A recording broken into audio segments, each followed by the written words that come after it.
নমস্কাৰ Subarna জলনিৰ YouTube channel আপোনাক স্বাগতম এই ইউটিউব চেনেলৰ প্ৰথমটো ভিডিঅ' আপোনালোকলৈ আগবঢ়াইছোঁ ভাল বা বেয়া কেনেকুৱা পালে জনাবলৈ নাপাহৰিব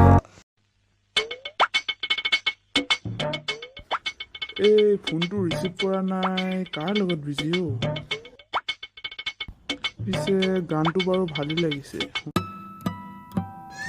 ৰাতিপুৱাই এইবোৰ চাহ তাহ মোক দেখিলেই চাহ বনাবলৈ কয় আৰু ৰাতিপুৱাই একদম মানে বহুত খং উঠিছে দেই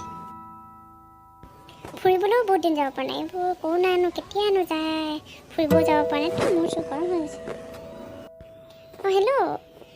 মোৰ একদম মানে কামৰ পৰা একদম ইমান ব্যস্ত ৰিচিভ কৰিব সময় নাই ন বহুত কাম চাগে ন বহুত কাম বহুত একদম মানে কাম কৰি আমনি লাগি গৈছেগৈ ৰাতিপুৱা পৰা এইবোৰ চাহ তাহ বনাই মেলি মই একদম মানে সময় পোৱা নাই সেইকাৰণে মোৰ একদম মাথা চাথা গৰম হৈ গৈছে বহুত গৰম এটা কাম কৰা ফ্ৰিজৰ পানী অলপকে ইউজ কৰা আৰু তুমি এই হ'ব ফোনটো ৰাখা একদম মানে তুমি মোৰটো গৰম কৰি দিছা একদম ৰাতিপুৱা এটা পঢ়া শুনা নাই আৰু ন পঢ়া শুনা নাই খালি অকল মোবাইলটো ছোৱালী চাগে ন সেইজন ছোৱালী আইঅ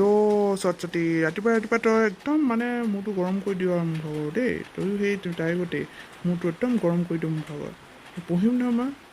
তই মোক ক'ব নালাগে কোন তাই মই জানিছিলোঁ এটা ছোৱালী আগৰ এজনী ছোৱালী মই জানিছিলোঁ নহয় তই ইমান মানে তোৰ বহুত কথা আছে দেই ভণ্টি তোৰ বহুত কথা আছে কিন্তু সৰস্বতী কিন্তু বহুত কথা আছে তোৰ ভাগত মই মা আগত ক'ব লাগিব ডাঙৰ কেনেকৈ কথা ক'ব লাগে তই নাজানো ন অকল তোৰ খালি ছোৱালী তই খালি অকল ছোৱালী সপোনেই দেখি থাক ছোৱালী সপোনেই দেখি থাক এই হ'ব দে অকল মই খালি সপোন দেখোঁ ন মই কথা পতা শুনা নাই মই কথা পতা শুনিছোঁ নহয় এই চাকৰি যে ওলাইছে এইবোৰ খবৰ আছে নাই 1 লাখ চাকৰি যে দিব 1 লাখ চাকৰি তই শেষৰটো পালেও হ'ব নহয় শেষৰটো পালেও হ'ব চাকৰি কথা বাৰু তই কৈছোঁ ভালে কৈছোঁ বাৰু সেইটো বেয়া পোৱা নাই দেই কিন্তু তই অলপ কথা ক'বলৈ শিকিবি দেই ভণ্টি তই কথা ক'বলৈ শিকিবি কথা ক'বলৈ একদম নাজানো তই মই পঢ়িম নহয় তই আৰু মোক কৈ নাথাকিবি ৰাতিপুৱাই তই মোৰ ৰুমলৈ নাহিবি তই মই পঢ়িম মই পঢ়ি আছিলোঁ মই পঢ়িম মই